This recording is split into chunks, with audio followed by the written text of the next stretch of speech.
上一次阿黃生咧一開始嘅時候都講咗，即係坊間一般啲聽眾朋友啦，佢哋嘅即係日常生活入邊咧，每個人都會做噶啦，沖涼、洗頭一個必然嘅指定嘅動作啦。咁另外一方面，我上個禮拜我記得我都有講咧，就係話好多時我哋自己啲譬如頭髮咧就可以摸到啦，究竟係滑啦、鞋啦、嚇髮質好冇啦。咁但係頭皮嘅健康或者個毛囊啦，就真係自己睇唔到啦。咁好多朋友都話：喂，我其實都好細心慢慢洗噶啦，或者有啲人話洗2次添嚇。唔貴嗰隻洗頭水我都唔買㗎啦已經，咁但係可能好似我自己咁先算啦。去到你哋嗰度做一個檢查，話係即係唔放大油脂，可以一放大就發覺即係咁，你睇到一嚿嚿嘅嘢積聚。你都有經驗啦係嘛？係啊，咁所以係啦，阿 Lily 你又講下先。其實我哋講緊嗰個毛囊，譬如好似我自己上次做一個檢測嘅時候咧，睇到咁多嘢積聚喺度，係點解會積聚係咩嚟嘅咧？我哋平時洗頭係冇辦法只可以清除得到嘅嗰啲。即係好似正如你頭先講，每日都洗頭啦，都嚇咗一跳㗎，好乾淨㗎喎。係啦，唔靚嘅洗頭水我唔用啦，點解會出現咁嘅咧？呢啲咧係我哋咧，即係我哋身體嘅油脂物同埋我哋嘅脂肪同埋咧，即係個新陳代謝嘅廢物嚟嘅。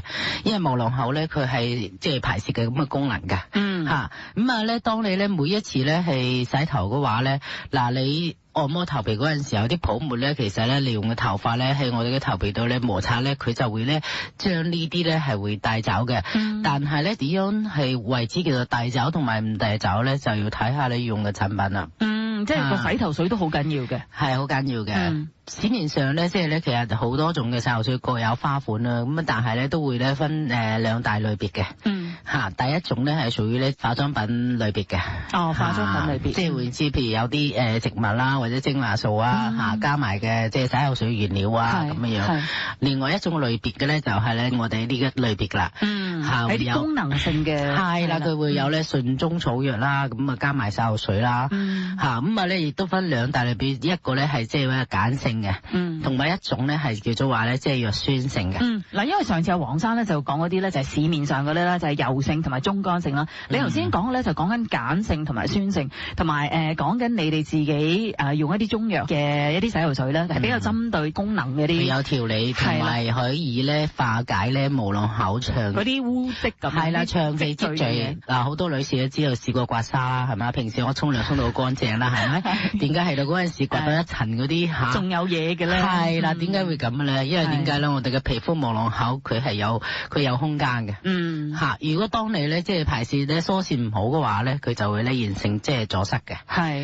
如果你用完呢一隻洗頭水嘅話咧，你發覺咧頭髮咧發根係篤篤起嘅，係有力嘅。你其實阿 Lily 你講呢啲功能嘅產品，即係你哋自己研發嗰啲咧，有一定程度上咧，好似我10點半鐘咧，我哋有另外一位嘅嘉賓咧主持阿 Grace，其實嗰啲美容產品一樣㗎，佢都話坊間有好多即係唔同嘅 cream 啊，搽嗰啲即係護膚產品啊。係啦，咁佢哋都係自己研發咗一個自己嘅品牌啦。咁然之後咧，入邊嘅成分嗰啲功能產品咧，就係即係相對於出邊嗰個成分會係高啲嘅，即係比較真係針對性啲嘅咯。會考慮到咧每一個使用者嘅需要。係啦，佢係最貼切嘅問題。即係如果你係話用即係普通嘅即係植物型嘅嗰啲洗頭水啊，你話係防止脫咧，點解可以防到止甩咧？有啲某啲功能佢係可以咩咧？佢係清潔頭皮，清潔得太乾淨啦。即係你講坊間嗰啲叫做防脫髮洗頭水，係啦，佢會令到咧毛囊口咧就即係透氧嘅程度，咁令到呢個頭髮咧佢可以咧即係咧防止即係叫做萎縮啊，或者咧係鱗片就唔受即係破壞好似嘅水分。第二樣嘢咧，係咪真係可以防到咧？因為佢係屬於比較咩咧？比較表皮層。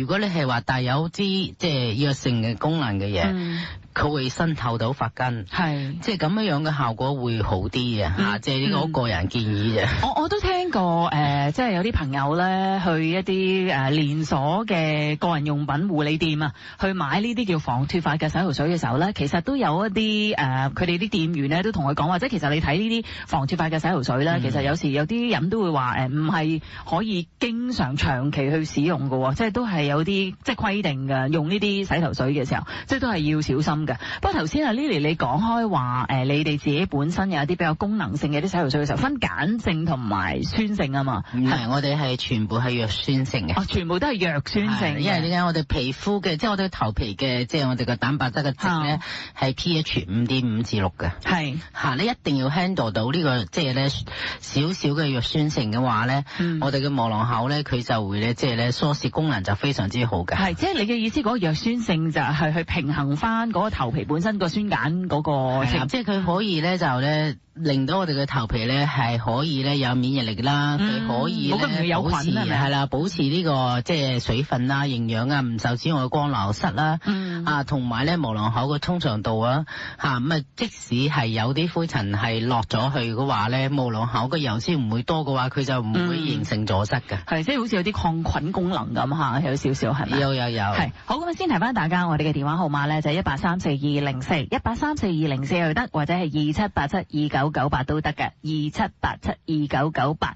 呢個電話做咩咧？咁但係俾大家咧去了解一下，如果你真係想知道自己嘅頭皮健康嘅程度啦，有冇好似頭先我講嘅啲毛囊嘅阻塞啦，或者其實你經常咧都會有一啲即係電下頭髮啦。你知好快脆有聖誕啦、新年啦，大家好多搞作噶啦，我都係時間去染下髮噶啦咁係啦。阿 Lily 一聽到我染髮咧，即刻就皺埋頭啦。咁即係我哋有靠山係咁噶啦。咁如果你真係覺得自己啲頭皮或者係啲頭髮咧，好似越嚟越差，啲髮質又好似冇以前咁好啦，都係時候可以嘗試咧做一次嘅頭皮分析。咁同埋咧，如果你今日早上打通電話1834204或者27872998咧，我哋送翻一次免費嘅體驗療程俾你噶。黃生冇咩補充啊？即係功能性嘅洗頭水嘅時候。其實功能性洗頭水咧就好多種嘅，即係有譬如你甩頭髮啦、頭痕啦、頭瘡啊諸如此類嘅話咧，你本身嚟講咧要睇下佢嘅成分。咁當成分嚟講，你梗係要買本即係草本綱目啊，或者中藥藥典咧，即係呢個就好複雜啦。咁嚟講咧，其實 general 一啲咧就係中藥配方，你睇佢即係咪一隻單方中藥嚟好奇怪嘅，唔同得西藥嚟講咧。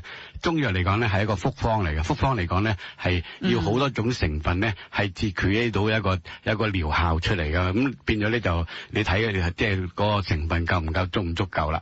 有中藥配方嘅洗頭水嚟講咧係比較上 general 啲。喺初期嚟講咧係幫到嘅。咁如果你真係有問題啊，當然係用即係某種產品啦。喺普通嚟講咧係有啲係可以修復作用嘅咧，就比較上咧係容易啲去將你嘅問題咧係解決咗。係咁，當然即係我哋成日都會知道一個好簡單嘅道理啦，就係如果你日常生活入邊，如果你真係用啱一隻嘅洗頭水，又或者甚至乎我哋遲啲有講下即係正確點樣去洗頭啦，用啱一隻啱嘅洗頭水，加上一個正確嘅方法嘅時候，已經係達到個預防功能啦。咁但係當然好似我呢啲咁樣，又經常都會即係染下頭髮啊，或者你唔怕㗎，有我哋喺度。係嗱啲聽眾一樣，佢哋都係即係都會染下唔同嘅顏色啊，或者係電下頭髮嘅時候啦，咁就間唔時去做下啲深層啲嘅清潔啊。係啊，最好就染之前。染之前，咁我即係啦，染之前你就變咗，你就即係染之後再做嘅話咧，係更加完美。咁你就可以咧，即係肆無忌憚咧，就去即係又染下錢啊，